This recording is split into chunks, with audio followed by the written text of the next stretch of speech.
up, guys? I'm Jeff Thiston, and I drive a 55. We're cruising in it right now back to Orange County Hot Rods, where I had my Roadster shop chassis installed.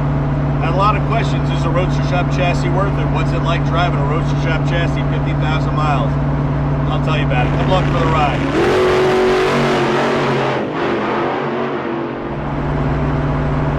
All right, so here we are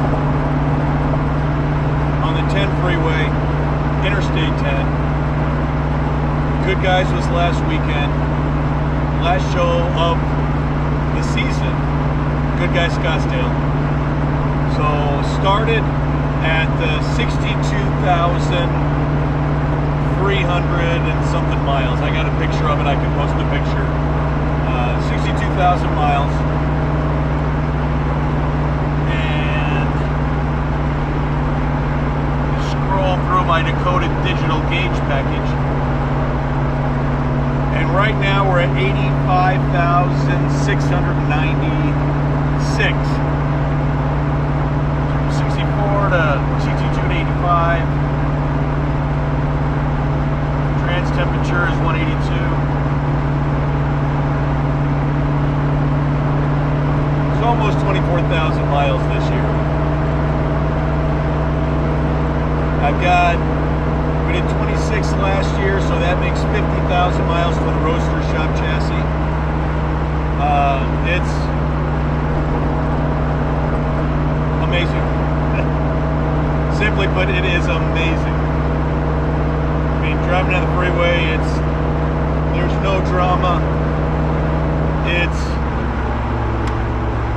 by far the best investment I've made on the car, the Roadster shop chassis. Let me say that again.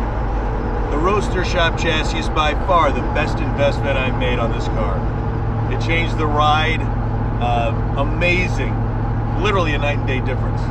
You know, when you're driving down the road and if you go over an overpass or whatever in the car, well, if you've got a 55 or if you've got an old car, you know that it takes a while for it to settle and get a bounce or two. It doesn't anymore. It's a highway machine, and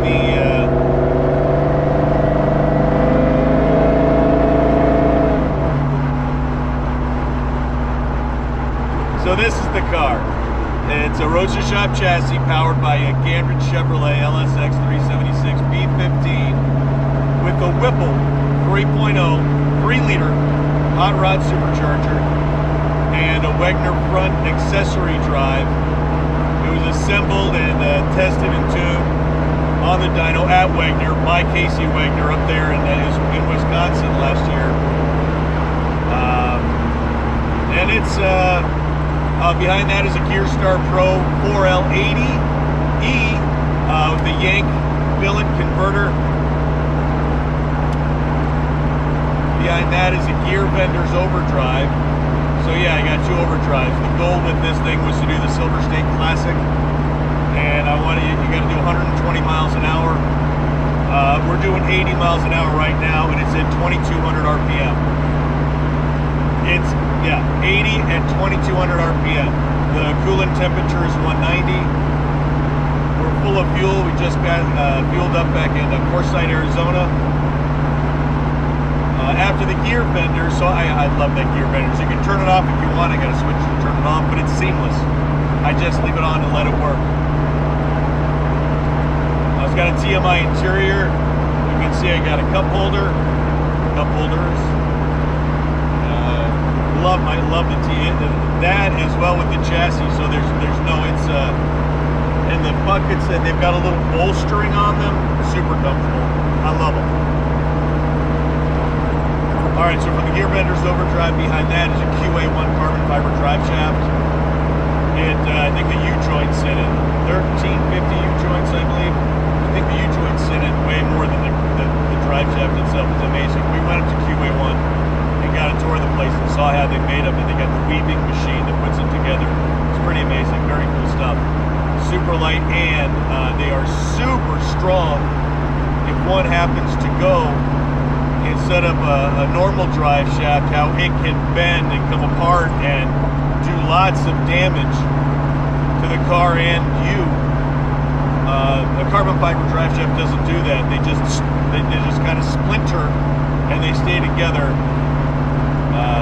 Some pretty amazing stuff. So yeah, carbon fiber drive shaft into the Roadster shop. 9-inch rear end. It's got a 370 gear, and they're 26 or 25 gallon fuel tank. So that's pretty awesome. I always try to fuel up around after 300 miles is when I start looking for gas and try to get a nice long run. And with the overdrive, the best mileage I've gotten so far is I followed a friend of mine up from St. Louis to St. Paul, Minnesota for the Continental Tire Street Machine Nationals, and I got 19.7. So just under 20 miles per gallon with an 800 horsepower supercharged engine.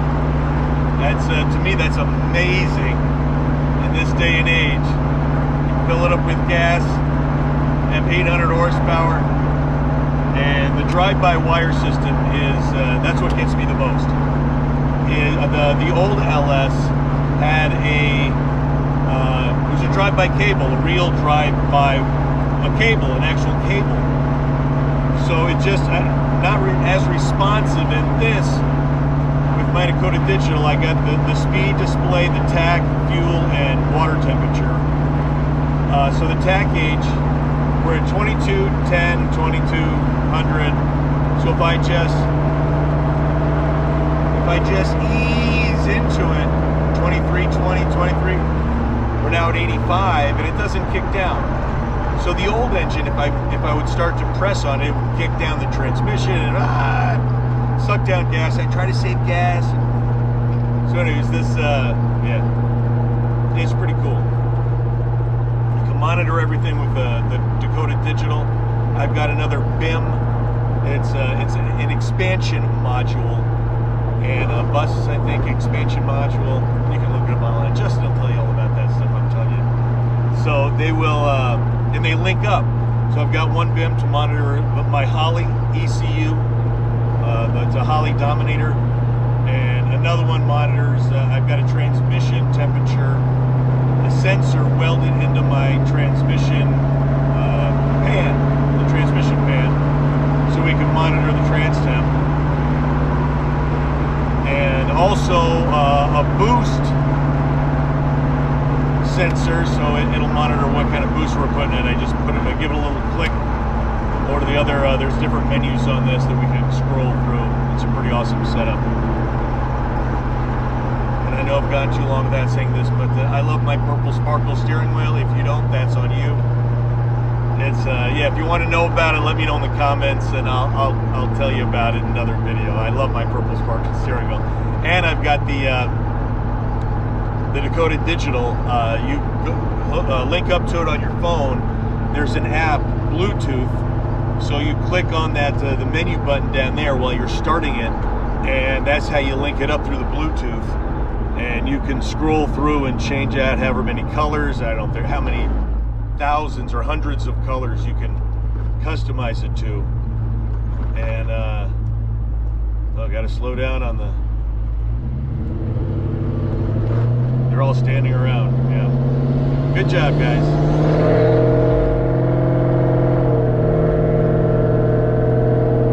Getting back up to speed. Here we go.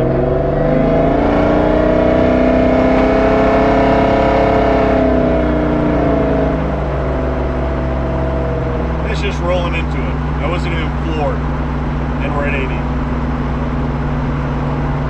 It makes cool sounds. But when you're not on it, it's as docile as a pussycat. Makes me happy. I love this thing. Yeah, so I've got over 50,000 miles on the Roadster shop chassis. 24,000, I think, this year.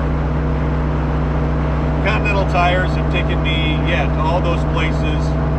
They're fantastic. The Continental Extreme Contact DWS 06 Plus.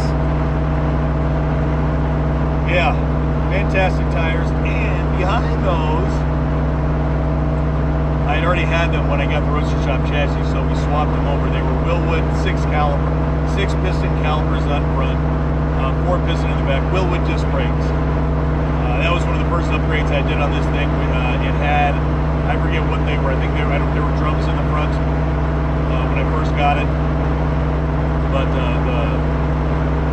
put on the 12.19-inch rotors with 4 pistons originally, and then I think it was 2 or 3 years ago we upgraded them at the Scottsdale show to their 6-piston calipers, nickel. They're so sweet.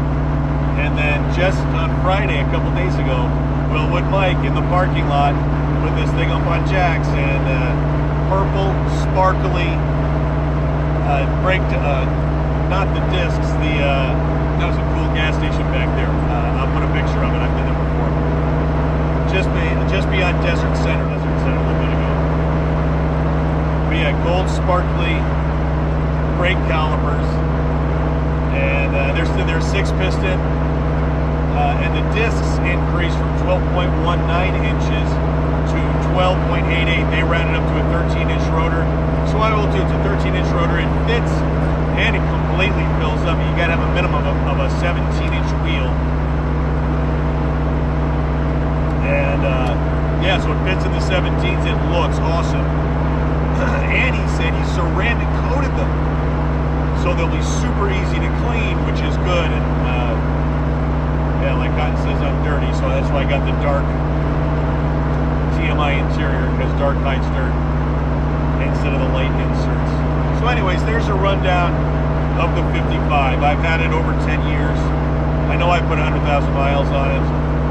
I don't know the exact number, but within the last 2 years, since I've owned it, that's what I've been saving up for. I saved up my money. Some people say, oh, it's a credit card bill. Call it what you will.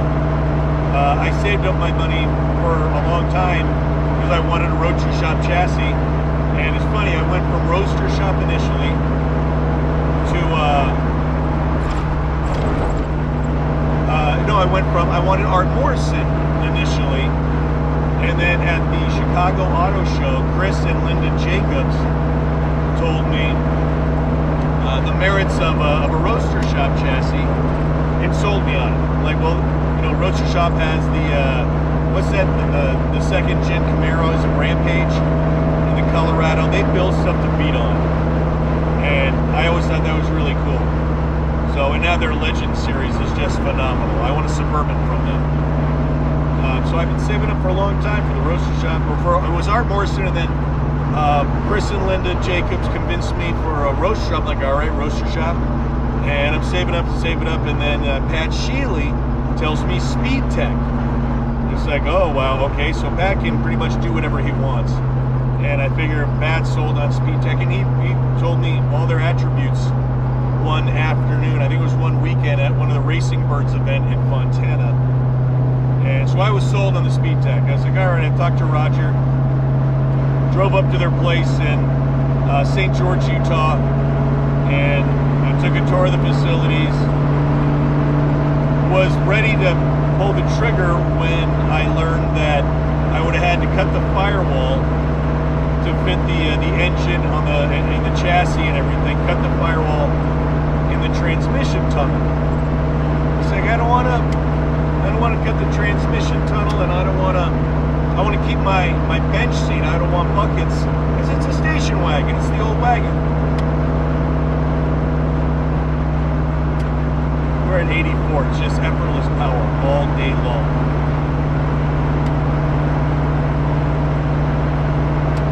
Effortless power all day long. So yeah, I'm thrilled with it. So from so Speed Tech, I had to cut.